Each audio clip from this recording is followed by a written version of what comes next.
The following program does not necessarily represent the views and opinions of Reality Radio 101, its advertisers and sponsors, or its listening audience. Listener discretion is advised.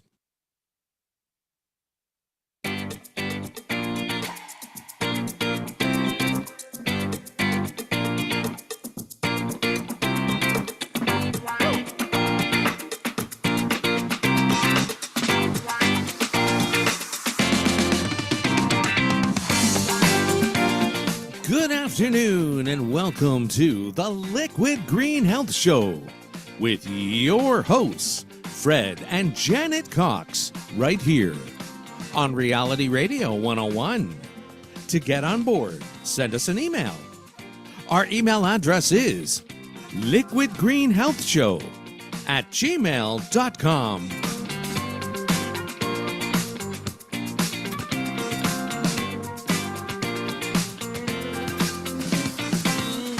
And now, ladies and gentlemen, right to your hosts of the Liquid Green Health Show, Fred and Janet Cox. And good afternoon to our listeners and viewers across Canada, the United States, and around the globe. We are the Coxes, and we are here for the next hour. It's going to be an edutainment designed hour for for information purposes only. Right? It's going to be a wonderful afternoon because we have a wonderful guest. And folks, for the time that we were off, we got a lot of email, and I have not been able to catch up with all of them. I'm in the process of doing that. I want to thank you for those email that was sent in. We're going to ask that you continue to send them in. Please write to liquidgreenhealthshow@gmail.com. That's liquidgreenhealthshow@gmail.com. And please, when you're sending an email, we would like to know where you are writing from or where you normally listen to the show from. So please include that. Yeah, quite a few do, but for those of you that don't remember to do it, if you write in for the first time, please do that. And I have a story to tell, and I promised that I would tell it on air. We've been off the air for a while. You did not double check that with me. Are you sure you're approved? Yeah, it's a good story. It's you will approve it. Folks, I unfortunately, there's a time in life when you have to pay attention and you have to realize that there are limits to your youthfulness. Yes. Right? But I thought your limit had long passed. If you're talking Listen, I'm telling the story. I'm telling the story. Okay, I'm telling the story here. So I was looking for something in the garage. I climbed up in the garage, and I'm going to cut it short. Just going to get to the point. Climbed up in the garage to reach for a box, and I lost my balance and I fell. And the funny thing, no, I didn't. You no, sure? No. Okay. Sounds like I'm hearing it for the 10th. You heard it because you were there, right? And the funny thing about it, the person that was supposed to show some empathy, right? Because, I fell and I injured myself. I twisted my knee. And at the time, I didn't realize how bad it was. Yes, there was some pain, but nothing compared to a couple of days after. Excruciating pain I experienced. And my supposedly partner started laughing. And a giggle. Laughing at me rather than coming over to see, whether it was a serious fall or the injury was bad or what, right? Can I ask, what does this have to do with our show? I'm just telling my audience. My audience wanted to know why I wasn't on the air. So I'm letting them know. Anyway, during the process of healing, we were fortunate enough to meet some friends who introduced us to this technology. And we're going to be talking about this on another show. If you haven't heard about it, this for those of you that can see us on YouTube, and this device that I'm holding, it's a handheld device. It's a photo biomodulation device or red light therapy. Great. This is responsible for the current situation in my knee. My knee was swollen 5-10 times the size. And this handheld piece of machine that I'm using is what I use to ease the pain. It's an amazing machine. So we're going to be talking about that on another show. It's a red light therapy. Today, our topic is about the eye. And for those of you, all of our listeners around the world, many of you would agree that to maintain a lifetime of healthy vision, you should get a comprehensive eye exam at least once every 2 years. Yeah. Right? At least that's the standard. That's the standard. And that's a question when our guest comes on that I want to ask. Yeah. If that's but that's average. That's recommended. Okay. And if you're an older person, if you're over 65, then it is also recommended that you get your eyes tested annually. Now, an eye exam, we all know, is something that we should do. It's more than just checking. So to see if you need glasses, right?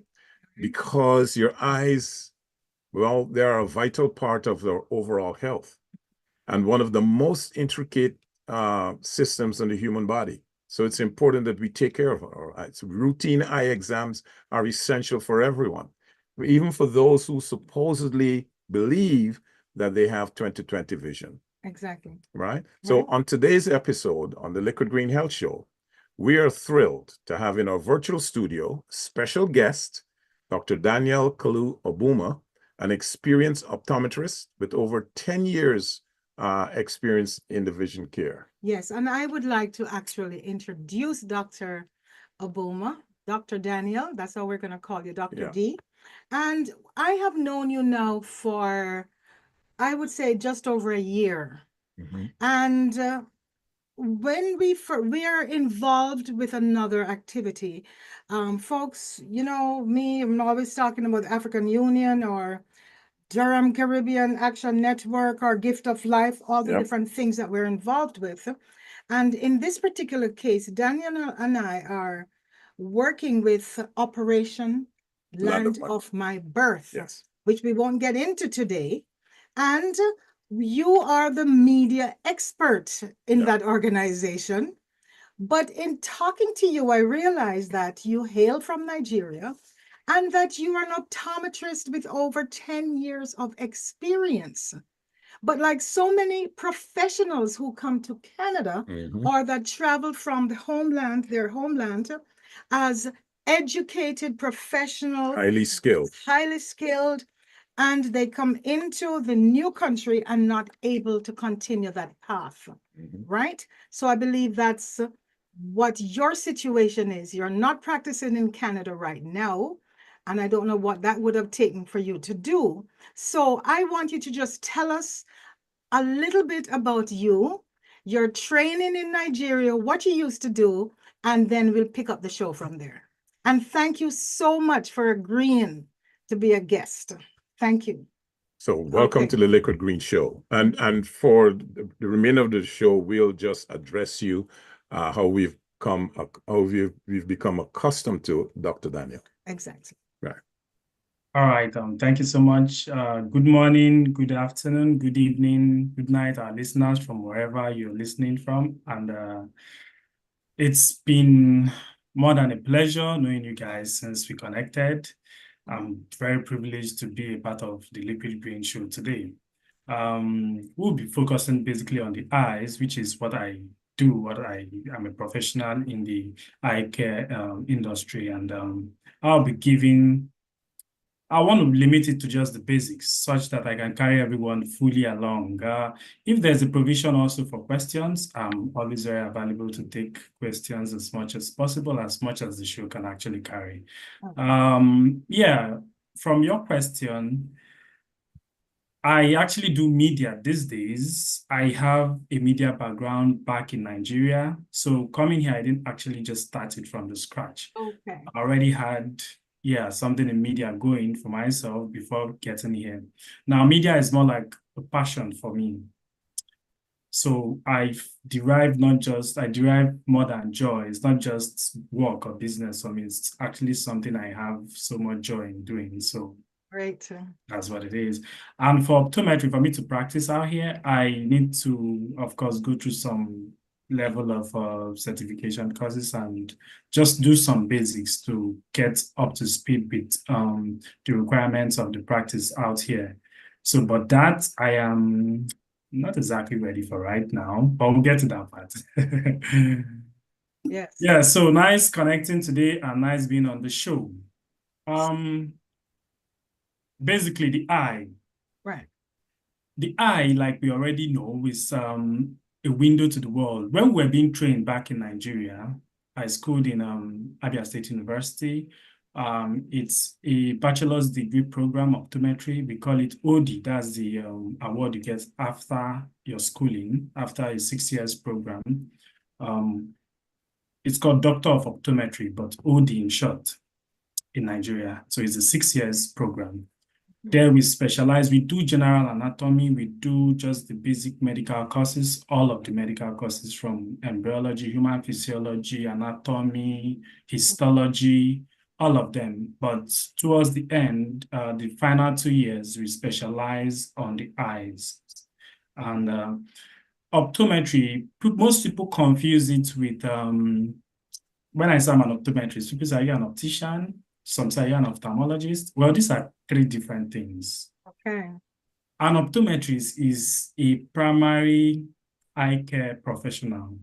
Okay. So if you have an eye challenge, disease, whatever eye issue, you go to an optometrist first.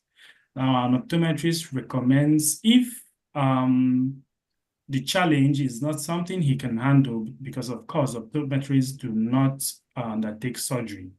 So if it's not something he can handle, he would then recommend you to an ophthalmologist who specializes mainly on surgery, eye surgery, and the rest of that. Then an optician is someone who actually gets the lenses, fixes the lenses for the patient. So when you get the prescription from the optometrist or ophthalmologist, you take it to the optician and he can make the lens, the eyeglass we wear for you. So that is basically the key differences between the 3 professions, but under one similar umbrella. A question for you very quickly about this. Okay. See, I always thought that in the optometrist office, there's always the optician, because you can get the prescription filled at the same place. So what you're saying is that the optometrist writes the prescription and then he hands that over to the optician who creates the glasses based Exactly. on. Okay. Exactly. And the one if you need to do surgery would be the ophthalmologist. Ophthalmologist, yes. Oh, gotcha. Thanks for clarifying that. Great. Great. Yeah, so just like you rightly pointed out, when a patient gets to the clinic and you meet with an optometrist, based on your your complaint, based on whatever you tell the optometrist, the practitioner, that you're feeling, or your complaints could be either of just anything. It could be anything. It could be you don't see well at near, you don't see well at far, you have itchy eyes, you have just anything. It could be anything, right? And when you approach the optometrist and you give them good insight into what you're feeling, they can be able to tell to what direction and the type of test to conduct on you to know, to discover what exactly could be the challenge you're facing as a patient. Going into the eye fully, I want to start off by saying we have 2 major types or divisions of eye diseases. Well, it is all classified as eye diseases, but there are 2 major classifications. We have the refractive eye diseases and we have the pathological eye diseases. There are, of course, other areas of it, but these are just the 2 key that most people suffer from. Refractive and what? Pathological. The pathological. Okay, good. So under the refractive, that is where we have the basic eye challenges of myopia, which is short-sightedness, which is the ability to see well at near, but objects become blurry at far. Then we have hyperopia, which is long-sightedness. You have challenges seeing well at near, but you see better at far. Then we have astigmatism, which is generally blurry vision. Now, these are 3 key refractive challenges people face. Then for the pathological, by the word pathology, it has to do with disease, infections. It could be It's not limited to, it's not, how do I put it? You want to look at microbes, you want to look at microorganisms causing all forms of eye diseases that patients suffer from. And sometimes they can't tell exactly what the issue is because there are 1,000 millions eye problems, challenges people encounter from getting in contact with microorganisms. There are so very many of them. Now, when we want to look at some of those pathological conditions that can lead to several eye diseases, we want to look at the pathological eye diseases. We begin to call the likes of cataract, glaucoma, several of them. There are macular degeneration. It could be just any form of this age-related macular degeneration. There are retinopathies. There are so very many eye diseases one can look at. Now, like I said, I want to keep it simple and I'll focus on the major ones. Right. So, before you ask here, in the condition that you just mentioned, the refractive condition, where things like astigmatism and farsightedness and those things are recognized. Is this something that you're born with, or it can be developed as you age? Yes, there are two sides to it. It is mostly genetics. So in most cases, if a parent has an eye defect or a refractive issue with their eyes, a child is most likely going to develop that same refractive challenge. If it's on both parents, then the likelihood is higher. So first, it is genetics, DNA. Then secondly, environmental factors can also aid in the growth or development of such eye challenges. You know, yes, I found out something interesting because I tell you, we always do the research as well, right? Yeah. And myopia apparently is more common than the long distance, right? And what I found is that in children, it has become such a problem because of the computers and the screens and the tablets, and the short range things that they do, as opposed to the long range activities outside, playing ball, looking at trees, climbing. Because you see a kid, they're so focused, they don't understand that they should take 20 minutes. Every 20 minutes, switch your gaze. That's what he's going to tell us about the 20-20-20. I learned that from. Right? Yeah, tell us about it. Yeah, tell us about that. Okay, I think this part will interest you guys. Personally, right from when I was small, I knew I had an eye problem. And upon research and testing, I discovered I had myopia. Right? So I think I need to expatiate a bit more on the concept of myopia. This is what happens when light rays strike on the lenses of the eye. It is supposed to form a focus on the retina, which is behind the eye, behind what we can see. Right. But if that focus is now refracted to form in front of the retina, it means the person will see objects well at near, but they can't see well at far. Okay. Now, this is myopia.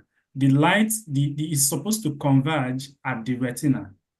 That retina is responsible for interpretation of what is seen by the eyes. Like the camera. So that's the connection to the brain. That's the connection. So the retina in turn sends impulses to an area called area 17, which is the visual cortex in the brain that interprets what is seen by the eyes. And it makes sense. You now know I'm looking at the laptop, I'm looking at the phone, I'm looking at a human being, right? But it doesn't happen that way in myopia.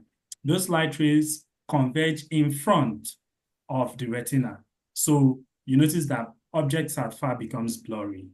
Now, it is the direct opposite for hyperopia. For hyperopia, the light rays converge behind the retina instead of on the retina, right? So you notice that to see near objects, it becomes blurry, but you see better at far. Right. Then astigmatism itself is failure to have a one-point focus because the retina is just a spot. failure to have that the focus on that spot, instead the light rays is scattered.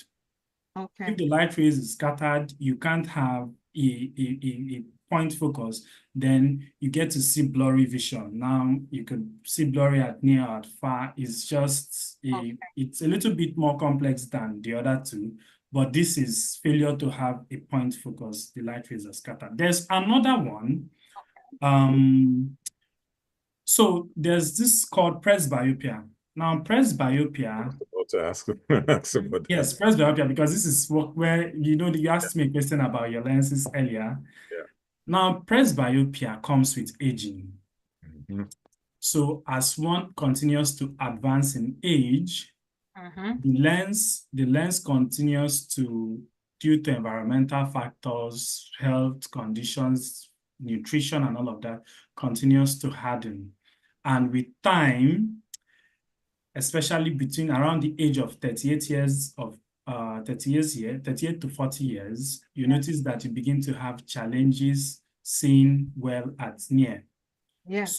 So smaller prints becomes really blurry and you can't see. That is when you need an eyeglass. It is amazing you say that, because I started wearing these magnifiers from Walmart and the dollar store. I started wearing them at 40 years old.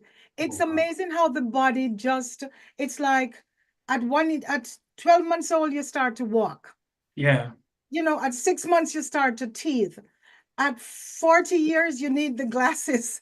It is amazing how the body is so much on target for most people, not everybody, but for most people. Yeah.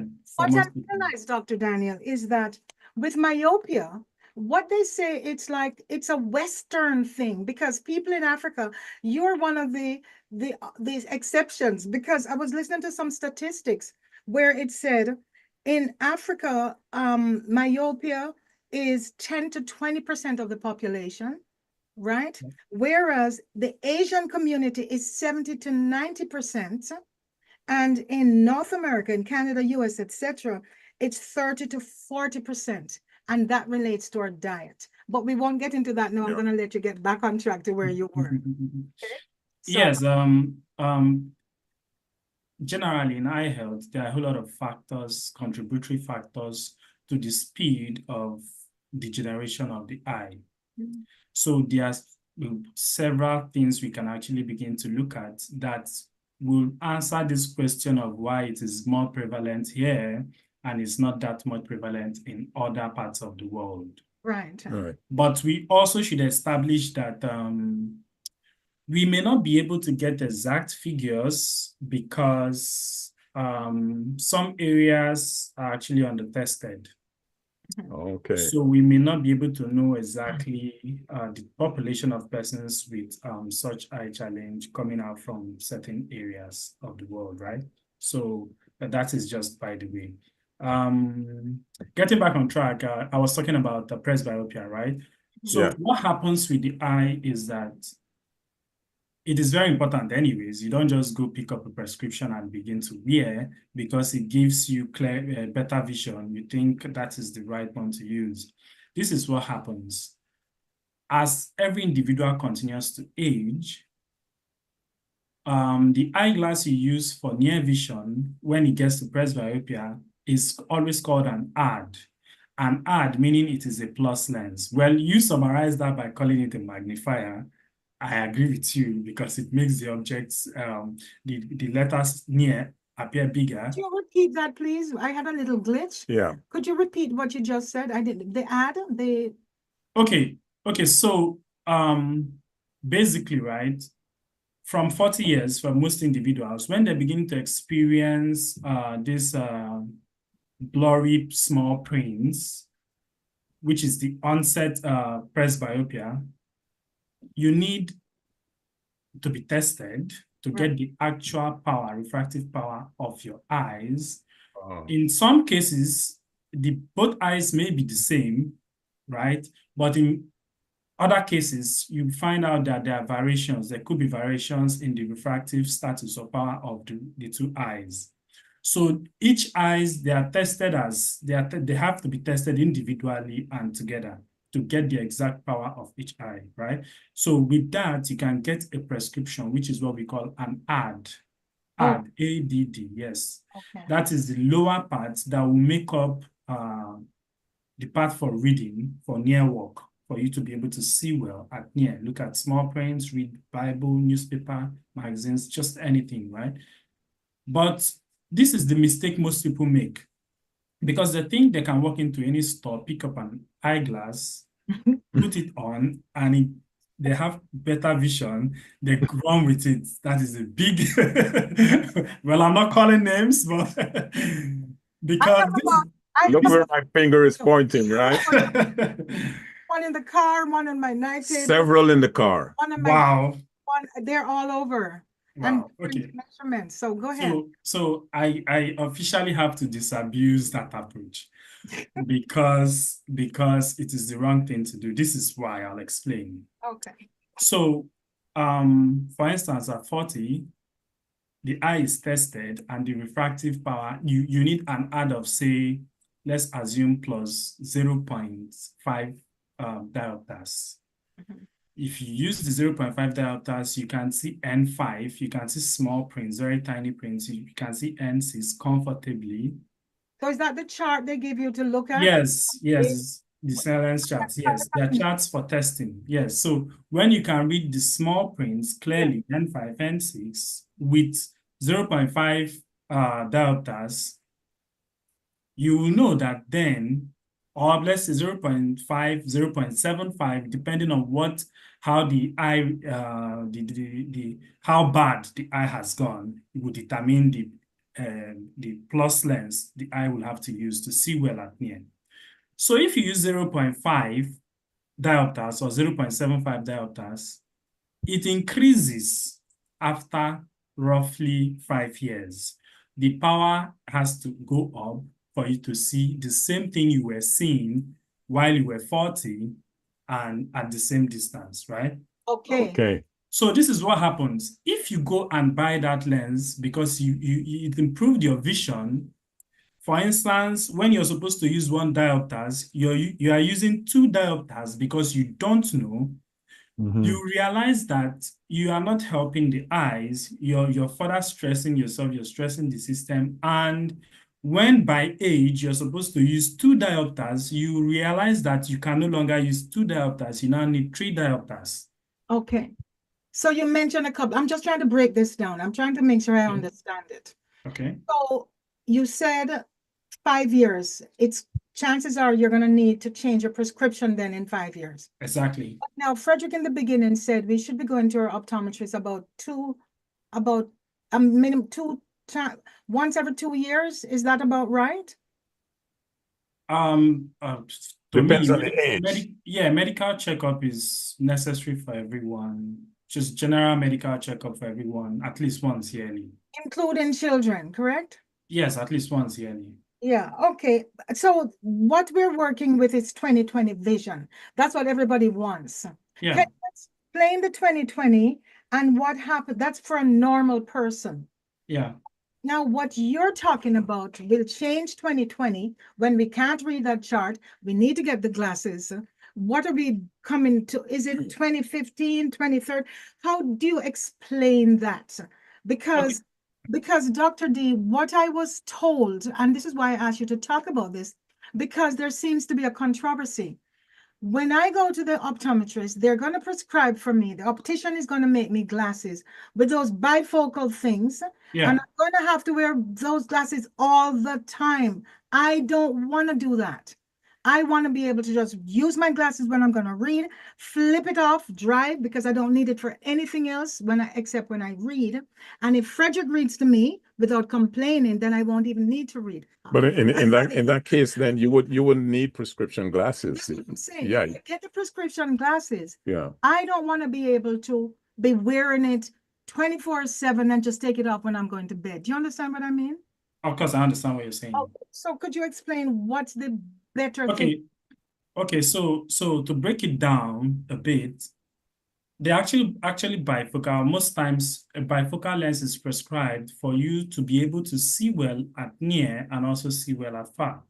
Okay. Now, this is what happens. There's a condition called emetropia. Now, emetropia is more like, first, we have to establish something, that there is no perfect eye. Mhm. There's no eye anywhere in the world that is perfect. We Right. all have one eye defect or the other. Mm-hmm. But the only difference is in the magnitude. Okay. Some of us have it such that it is negligence. You don't notice it, but it is there. Mm. Right? So because you see well at far or at near does not mean you don't have an atom of an eye defect somewhere, somehow, right? Okay. Okay. So saying you can see well while driving and all of that, yes, your far vision is intact. It is good. And I agree with you. Most persons don't like to use eyeglasses. Most persons. Number one, I'm not a fan of eyeglasses, but I have my prescription. Yeah. But I don't like to really wear it, right? Okay. So my challenge is basically I don't see very well at far, which is why I need the lens. It's a minus lens, right, to help stimulate vision and all of that. But for your case, the upper part of the bifocal is for far vision. The lower part is for near work. But do you have to wear them all the time? Yes, if you say you're comfortable with far vision, you can see well at far, then just like you have done, you go for a single vision lens that you use only when you want to do near work, right? Only when you want to do reading or you want to press your phone or just near work that involves small prints. How do people decide on contacts versus glasses? It has its own good sides and bad sides. So for contacts, you have to be someone of a very high level of hygiene, because if you are not a very hygienic person, the complications with contact lenses can be very eye-threatening, like it can lead to damaging the Your eyes. sight. Yeah. Okay, which brings me to a very quick off question. This is for all the ladies out there. I love those lashes, the extensions, the lash Yes. extensions, the mascara, the eye makeup. I have never used it because I have a problem. I'm always rubbing my eyes. Ever since I'm a child, I've always been rubbing. You'll see that. But what do you say to women? Is that a problem or is it not a problem? With the lash extensions where they glue them on, or So personally, I've had several cases where ladies reach out to me telling me their eyes are itchy or they are having discharges coming out of their eyes and all of that. And the first thing I want to ask is, do you have like lashes on? Because in most cases, you see the gum, the glue or whatever they use in attaching those lashes. Sometimes those, what do I call it? Those things get into the eye.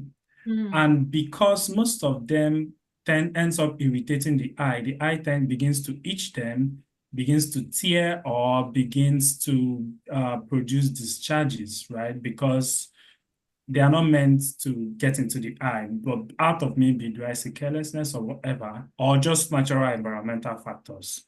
Maybe when the person gets to perspire, sweat or all of that, it can drip into the eyes and it begins to become a challenge, because once there's an irritation, the eye must react to eliminate whatever the foreign body in the eye. The eye must react, which is when you see discharges or the eyes can begin to tear. So the bottom line is, yes, female love aesthetics, and sometimes some people just like all of that. Well, I advise my friends, patients, and all of that to keep it very simple.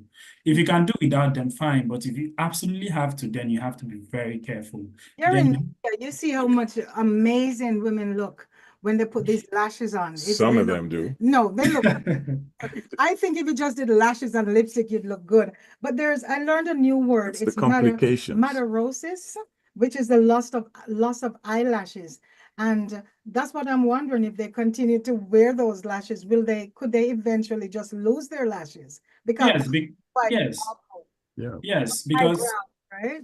Sometimes you take off those lashes forcefully, and you continue to lose your natural eyelashes. and the lashes are actually there to prevent objects from falling into the eyes. There's always a reason for everything, just like the eyebrows, they have their roles, right? What's the So role of the eyebrow? I can understand the lash, but what's the eyebrow? What is it's God's perfect design. It is still to try to like shade what do I call it? Like Dust, pollen grains, whatever, Oh my from slipping down the eyes, basically. dandruff and Yeah. oil coming off of the skin. Oil and all of that, yes. It's just to protect the eyes. Yeah. Those men with the big bushy eyebrows, it's a good thing. Yeah. Okay. If I think we should go to some email. Yes, let's. But Right. questions before we go. Dr. Daniel, you're gonna find that the time goes so quickly. That's why I'm trying to throw so many questions. All right, it goes so quickly. Watching TV, the light in the dark. My son, our son, when he's ready for the perfect scenario, he likes all the lights out and the TV on and it's loud, right? Like the movie effect. Should you have the lights on when you're watching TV or should they be off? Is there a difference? Okay. There used to be this debate back in the years when we had LCD, the liquid crystal display TVs, Right. with these electrons, rays coming out of the TV screens and the effects on The blue light, all of that, right? And there have been a whole lot of research on that. The reality is that today it is actually very advisable to have light on in the sitting room or in bedroom. It is advisable to have the light on when you want to watch the TV. Okay, and in the same line of thinking, sunglasses when you're outside for the UV rays. Yes. Is that absolute Yes. or should you bother? It's actually very important that because you see what is happening today generally in the world, the whole climate change thing is about the depletion of the ozone layer. So you get to realize that we are more exposed to UV rays from the sun, which is why it is very advisable to have your sunglasses when you're outdoors, especially on sunny days. Does it matter the type? Because I mean, you have your Ray-Bans and you have the expensive ones. Does it matter if you just go and pick one up like I picked these up?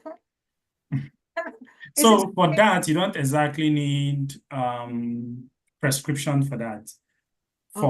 But there are glasses that actually protect one's eyes from UV rays from the sun. Just the normal tinted glasses should help cut off as much as possible those harmful rays from the sun. Okay, so when we come back, we're gonna go, Frederick. Yeah, we're gonna go for email, and then when you come back, you probably can tell us. Yeah, you probably can tell us what we can do to help improve our vision, health, and what kind of foods you recommend and stuff like that. Because as Janice said, time goes so quickly. We only have an hour, and we're almost down to that hour. So let's go to some email. So when we come back, don't let me forget. Yeah, I want to talk about when you go to for the test, the eye exam, and they put you between this machine, that machine, poof, poof here, read this, look at the little things. I want to know what some of those things are. Okay. So let's catch up on some email here. And I'm going to go with Tina first. And Tina says, hello, Cox is from Toronto. So she's writing in from Toronto. Is your guest an ophthalmologist or an optician? So I'm going to let the doctor answer that. Yes. Right. Optometrist. Now you're an optometrist. Optometrist, yes. So they are different. Optometrists, ophthalmologists, opticians. These are three different things. So he is an optometrist. Yes, great. And we had explained that. If you missed it, Tina, if you came in late, we had explained the differences, so you can go back and look at that. You can get the show on YouTube. And here's one from Brett. Oh my gosh, Fred, we had no idea. We hope that you're doing much better. Sound great. You sound great.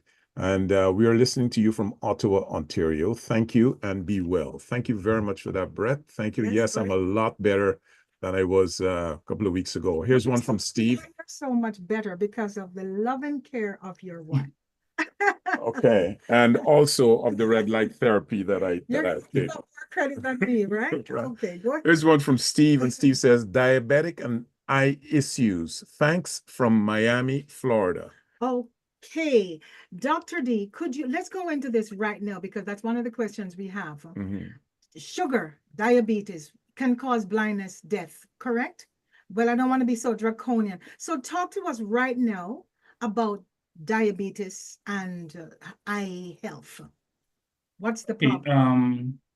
this will take us to something completely different from what we've been discussing. So we discussed majorly about the refractive Yes. eye diseases, right?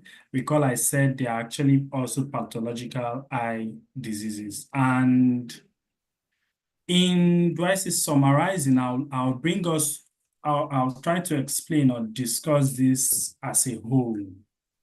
So basically, there are actually health situations, health challenges people encounter in life that have a very terrible effect on the eyes.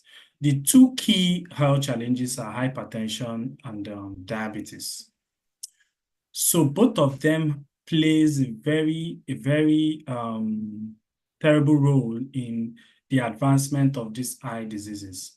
For instance, there are retinopathies that we term based on this, like there's hypertensive retinopathy, there's diabetic retinopathy.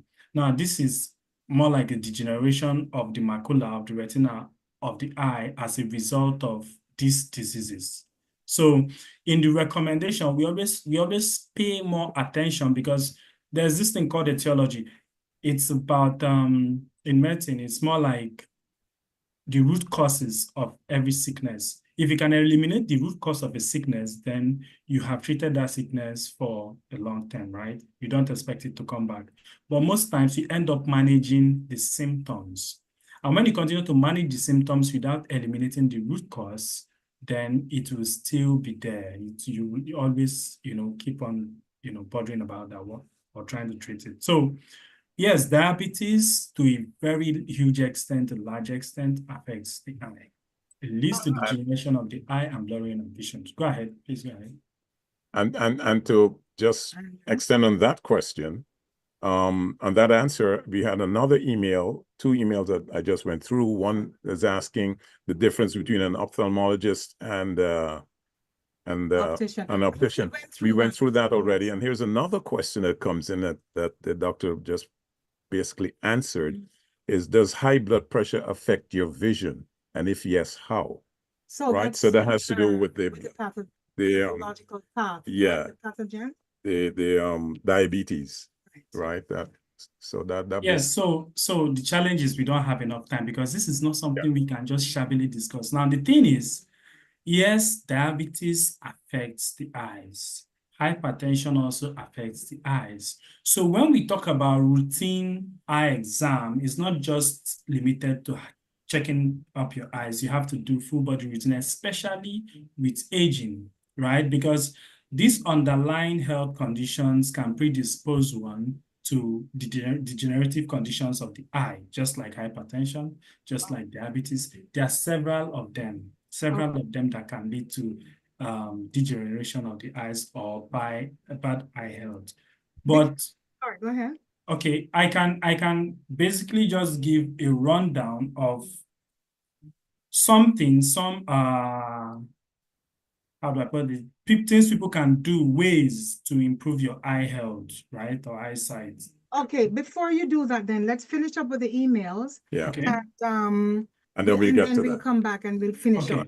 Here's another one from Sue, and Sue is asking, what is better, contact or glasses for the same prescription? Do you see an option as being better? And you did answer that already, right? Because you talk, if you need to be super clean to make sure that the contacts, right? You have to maintain good hygienic practices if you wear, or you develop an infection. And Catherine is saying, hi to the Coxes, just tuned in. Does your guest practice in TO? Love the show. And again, we're going to ask you to go back and listen to what you missed because he went through the whole bio, etc. All right, so you will get that answer earlier in the show. And Fred, go ahead from Beth. Okay. Here's one from Carl. Hi, doctor. I have some new contacts in a box never opened, but they are expired by the expiration date. Can I still wear them? And if not, why? Oh, good question.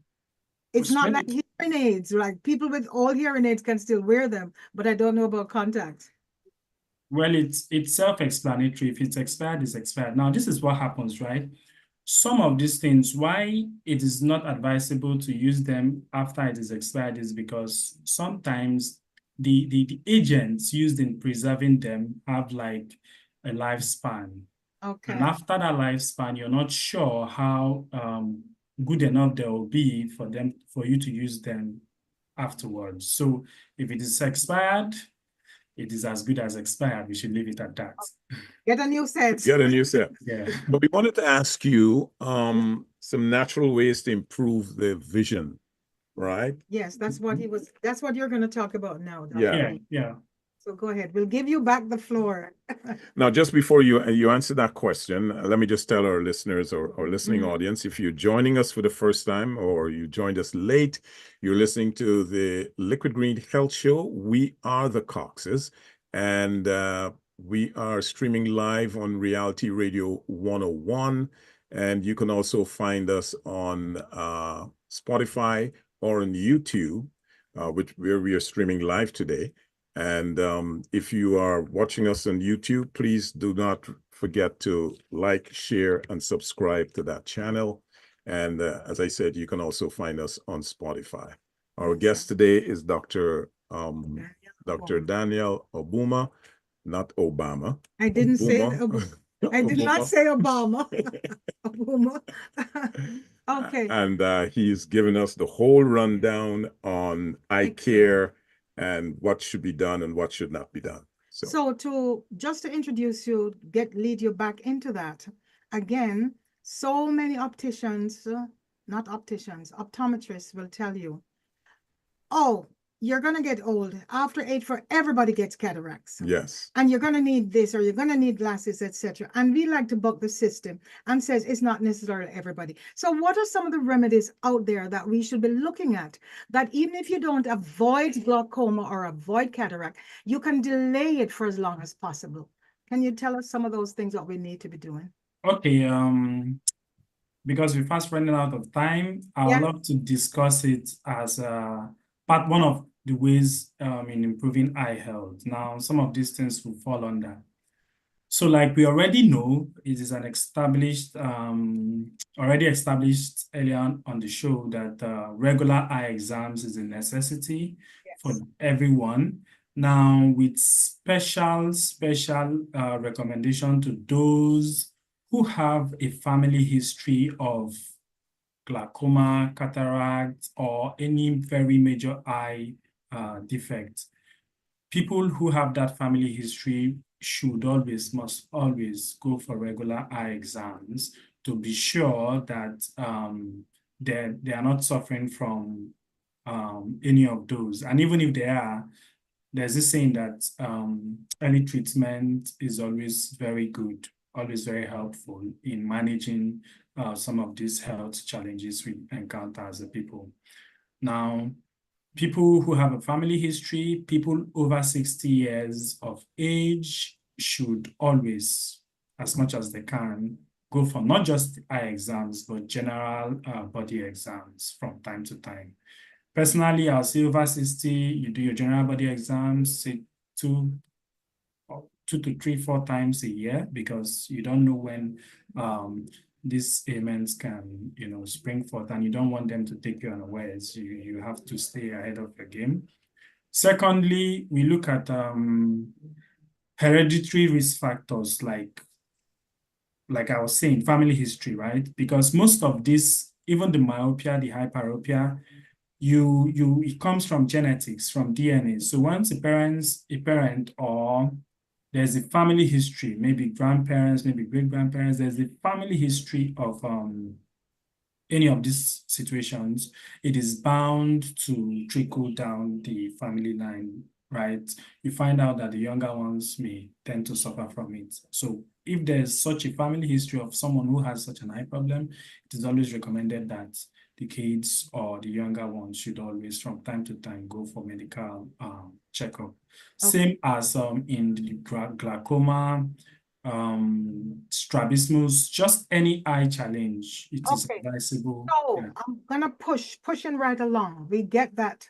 What should Okay. we do? What should we do? Eating, sleeping, water. Okay, What good. is So now there are several of them, right? It's just the build up. So there's healthy dieting is very important. Healthy dieting can really, really help. Mhm. Really, really help. So there are some select foods, especially fruits like carrots, sweet potatoes, very, very rich in vitamin Vegetables? A, apricots, very rich in vitamin A that can be very helpful to the eyes. Carrots, sweet potatoes, apricots, very rich in vitamin A. People should pay particular attention, especially to carrot, because it has beta carotenes and is actually and it has an antioxidant property that really, really helps the eye. We have several other fruits like oranges, lemons, fruits that are rich in vitamin C can also be very helpful. Also, fruits rich in vitamin E like almonds, avocados, awesome. Spinach, leafy foods, spinach, and the rest of them, they are great as well. Egg can be a very good source of carotenes, and it is very, very healthy for the eyes. What Then there are about several others, okay? sleeping? How important is sleep? Of course, sleep is very important to the general well-being of the body. Sleep is yes, Everybody. a must, right? But So some these are just some of the foods. There are nutritional supplements one can use, like omega-3 fatty acid, vitamin A, C, E supplements. They're actually also very helpful. Then exercise. Exercise is important regardless of the age. But with the age, we determine the level of exercise you do. So, And okay. sorry, there's one of the things I found out. You know that little thing you jump on, the rebounder? The trampoline. The trampoline, the little mini Yeah. trampoline. Yeah. I hear that's one of the best things for your eyes. Any truth to it? Because of the circulation in the blood? I don't know. Yeah, so in most cases, what you begin to look at is the mechanism, what really happens. I always recommend activities that will give you a full body exercise. Mhm. So whatever will make you lift both legs will actually work the whole body, just like running on the treadmill, just like jogging, Okay. fast walking, and what you just mentioned, right? It is full body exercise. So, And when there's proper blood flow, it actually helps in circulating nutrients, oxygen, and all of that to all parts of the body, which in turn helps improve eye health. okay. So Now, it's all about circulation, proper. Yes, proper blood circulation. whole body what it needs, Yeah. and the eye will benefit from that. One question I must ask you because time is going is my friends used to laugh at me. My family would laugh at me when I say you have to exercise your eyes. Is that a thing? Can we just exercise our eyes, look in here, whatever? I don't know. Can we? Yes, it is very important to exercise the eyes. Really? Okay, see? Yeah. All right. Could you explain something that we could do? Okay, I would even at this juncture want to introduce the 2020 rule. You know, we talked Oh, about it at yes, the yes, beginning yes. and we haven't really touched on it. Mm. Yeah, so you know, the eye is controlled by muscles. Like there's an actual muscle, it's a nerve of the eye, the oculomotor nerve. It controls the motor movement of the eyes. The other nerves, about 12 cranial nerves, that have different roles they play, right, on the face. Basically, it is important, like you earlier pointed out, the 2020 rule, most people don't understand the concept, but it is straight to the point. Now, this is especially for those who do remote work, who spend time and hours on their laptops, phone, just gadgets, right? Mhm. The idea is for every 20 minutes of staring at your computer, you focus on something 20 feet away for 20 seconds. So I do this for a long time, look at the computer, do this, do that for 20 minutes. You might not get the timing accurately, but an estimated 20 minutes of time. You look away to something 20 20 feet away. feet far away from you for 20 seconds. This is just to help. It's just like refreshing your computer. So, Ah, okay, okay. gotcha. Now, we're It's- quickly running out of Yeah, time. we're out of. And there's a question I would like you to, if you can just give me a very short answer. And it's, if you could tell our audience, what is LPL? What's LPL? And it has to do with some kind of deterioration of the I of think the we eye. have to leave that. That's probably Yeah. a long answer. Dr. D, I can just briefly touch it. okay, good. Yeah. All right. So now LPL, it's more of about the white blood cells, right? Okay. When the white blood cells, when they grow, when they develop, the white blood cell is specifically designed to fight off microorganisms entering the body. So they fight microorganisms, right? But when the white blood cells begin to develop in such a form that is irregular from the normal way it should develop, it doesn't have that ability any longer to fight off these microorganisms. Okay. And in turn, it affects the general immune system of the body to start with, because all parts of the body are connected in one way or the other. The hip bone All connect. parts. There's no part that is not connected to the other. Oh my goodness. You know So, what? Sorry, go ahead. Go ahead. yeah, so that is why you get to, when you experience something, sometimes, okay, for instance, people don't know this. People lose balance when they are hit on the ear or just anywhere around the ear, simply because there is a nerve in the ear specifically for balance. Right. That's the vestibulocochlear nerve in the ear for balance. So in essence, the entire body is connected, right?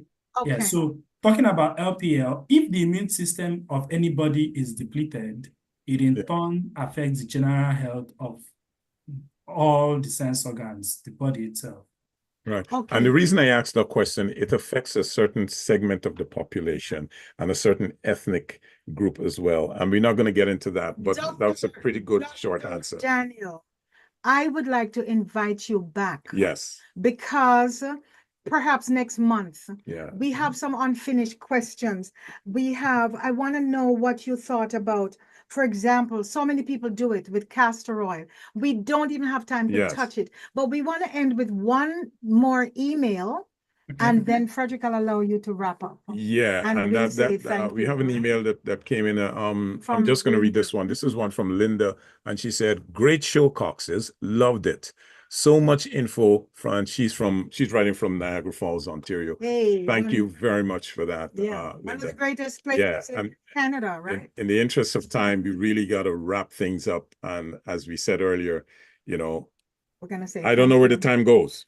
So fast. Right? So much information. Oh my goodness. And we just, actually, this was like a smorgasbord of information that we just throwing out questions there. We'd love to have you back. You are certainly, very, very intelligent person when it comes to this and knowledgeable person when it comes to this particular category of the human body. And I would just like to close off by saying for our listeners, and Dr. Daniel, you probably agree with us, when we say one of the least areas that I think we take care of is our eyes. Yeah. Frederick, yes. Last question to you. If you had to give up your brain, like dementia, your hearing, or your eyes, which would you? That's a tough question. Yeah. Okay, we'll leave that for the next show. That's not a fair comparison. I wouldn't go for any myself. I can't make a choice there. But the reality is, I tell people, take 5 seconds, close your eyes for 5 seconds, and open it after 5 seconds. You get to appreciate how wonderful, how exceptional the eyes are. And with that, folks, we're going to have to end it right here. Thank you very much for gracing our show. We'll talk later. We certainly will have you back. Remember, folks, good health is at the core of human joy and overall well-being. Its influence is profound, extending beyond personal vitality to significantly bolstering prosperity and economic advancement. Thus, investing in your health is akin to investing in a brighter, more prosperous future for ourselves and the communities we inhabit. So until next Sunday, same time, same station, prioritize your well-being, please. This is Janet and Fred saying, let's stay healthy on Reality Radio 101.